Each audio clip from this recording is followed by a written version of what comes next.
Information update करने के बाद आपको ऑनलाइन ट्रांसफर संतोष के 5 मेनू उपलब्ध होंगे। पहला हार्डशिप स्कोर, दूसरा एलिजिबल यूनिट एस्टेब्लिशमेंट, तीसरा इनएलिजिबल यूनिट एस्टेब्लिशमेंट, चौथा रिकॉर्ड चॉइस, पांचवा view revise choice. Hardship score पे क्लिक करके आप अपना हार्डशिप स्कोर देख सकते हैं। अगर आपका हार्डशिप स्कोर नहीं दिख रहा है, इसका मतलब आप इस साल एससीटी ट्रांसफर में नहीं। एलिजिबल यूनिट ऑब्लिक एस्टेब्लिशमेंट पे क्लिक करके आप देख सकते हैं कि इस एससीटी में आप कहां अप्लाई करने के लिए योग्य हैं। एलिजिबल यूनिट लिस्ट के साथ यूनिट की लोकेशन व वहां पे उपलब्ध वैकेंसी भी आप देख सकते हैं, जो कि आपको चॉइस भरने में काफी मददगार होगा। इसी एलिजिबल यूनिट के लिस्ट में आपको अपने चॉइस को चुनना है। और in eligible unit oblique establishment आप क्लिक करके देख सकते हैं कि आप कहां के लिए योग्य नहीं है व उसका कारण क्या है। इसके बाद हम बात करते हैं इस वर्ष के एससीटी में अगर आपका ट्रांसफर डे है तो आप चॉइस कैसे भर सकते हैं। चॉइस भरने के लिए आप क्लिक करेंगे रिकॉर्ड चॉइस पर। इस पर क्लिक करने के बाद आपको 3 मेनू उपलब्ध होते हैं, summer change general, summer change special, summer change retention. General choice सभी को भरना जरूरी है। आइए अब हम बात करते हैं समर चेंज जनरल चॉइस भरने की। जैसे ही आप समर चेंज जनरल पर क्लिक करते हैं, आपको दिखाई देगा एलिजिबल कैटेगरी, उसमें कितने यूनिट उपलब्ध हैं और आपको मैक्सिमम कितनी चॉइस हर कैटेगरी में भर सकते हैं। हर कैटेगरी के यूनिट में से जिस यूनिट को आप सेलेक्ट करना चाहते हैं उस पर क्लिक करें। सेलेक्ट होते ही उसका रंग बदल जाएगा व एक टिक मार्क लग जाएगा। एक एक करके आप अपनी कैटेगरी के यूनिट को सेलेक्ट करें। जब स्क्रीन पर मैसेज आ जाएगा मैक्सिमम सिलेक्शन लिमिट रीच, तो आप समझ लें कि इस कैटेगरी में इससे ज्यादा यूनिट आप नहीं सेलेक्ट कर सकते। अगर आपको यूनिट चेंज करना है तो जिसको हटाना है उस पर दोबारा क्लिक करें, वह हट जाएगा। जिसको जोड़ना है उस पर क्लिक करें और उस पर लाल टिक मार्क लग जाएगा। यूनिट को चुनते समय वहां पर उपलब्ध वैकेंसी और रैंक, जो कि हार्डशिप स्कोर के आधार पर निकाला गया है, को जरूर देखें। आपका रैंक जितना कम होगा वह यूनिट मिलने की संभावना उतनी ही ज्यादा होगी। दूसरे कैटेगरी के यूनिट पर जाने के लिए सबसे नीचे जाकर नेक्स्ट का बटन दबाएं। अब आपको अगली कैटेगरी के एलिजिबल यूनिट नजर आएंगे। यहाँ पर भी आप अपने पसंदीदा यूनिट को चुनें। जब मैक्सिमम सिलेक्शन लिमिट रीच्ड का मैसेज आ जाए तो नीचे जाकर नेक्स्ट पर क्लिक करें। इसी प्रकार हर कैटेगरी में आप अपने पसंदीदा यूनिट का चुनाव करें। आखिरी में सारे चुने हुए यूनिट कैटेगरी वाइज एक जगह आ जाएंगे और आपको टोटल काउंट नीचे दिखाई देगा। अब जैसे यहाँ पर 28 यूनिट यूजर द्वारा चुने गए, अब आपको इन 28 यूनिट को वरीयता क्रम भरना है।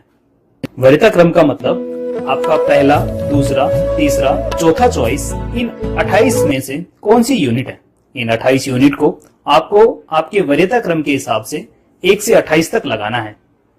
अगर किसी वरीयता क्रम को आप दोबारा भरने की कोशिश करेंगे तो आपके पास ऑलरेडी प्रेफरेंस यूज्ड का मैसेज आएगा, यानी कि उस वरीयता क्रम पर आपने किसी और यूनिट को पहले ही रख दिया है। आप एक ही वरीयता क्रम पर 2 यूनिट को नहीं रख सकते हैं, अतः किसी एक यूनिट का वरीयता क्रम बदलें। अपने द्वारा सेलेक्ट किए गए सभी यूनिट को क्रमवार वरीयता क्रम में लगाएं।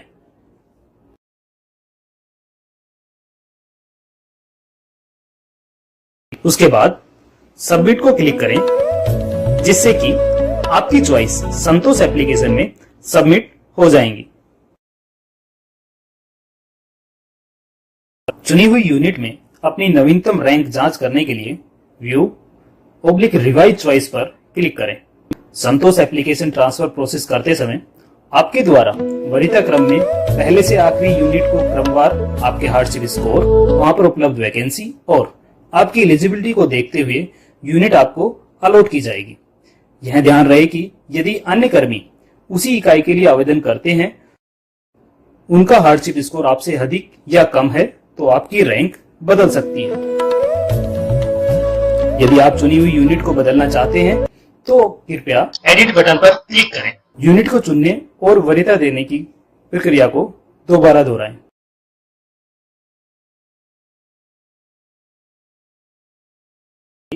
अब हम बात करते हैं समर चेन स्पेशल चॉइस को भरने की।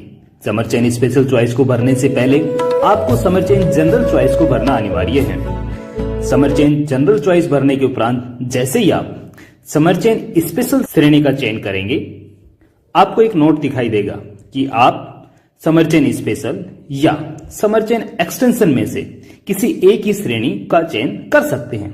समर चेन स्पेशल चॉइस में आप बढ़ेंगे तो आपको एक्सेप्शन टाइप प्रदर्शित हो जाएंगे। इनमें से आप सही एक्सेप्शन का चयन करें। चयन के उपरांत आपको एक उप श्रेणी प्रदर्शित होगी। पुनः उप श्रेणी का चयन करें। उप श्रेणी का चयन करने के उपरांत प्रासंगिक दस्तावेज प्रकार का चयन करें। इसके पश्चात सेलेक्ट योर फाइल पे क्लिक करें तथा प्रासंगिक दस्तावेज को पीडीएफ प्रारूप में जिसका आकार 250 KB से ज्यादा ना हो अपलोड करें।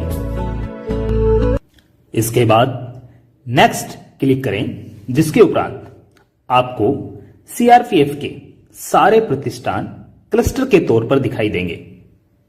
सभी क्लस्टर में आप किसी भी एक क्लस्टर के प्रतिष्ठानों में से 2 एवं सारे प्रतिष्ठानों में से 10 प्रतिष्ठान का चयन कर सकते हैं। जैसे ही आप प्रतिष्ठानों को चुनेंगे, उनके सामने रेड टिक लग जाएगा। कुल 10 प्रतिष्ठान का चयन करने के उपरांत सबमिट बटन पर क्लिक करें, जिसके उपरांत आपकी विशेष चॉइस सबमिट हो जाएगी।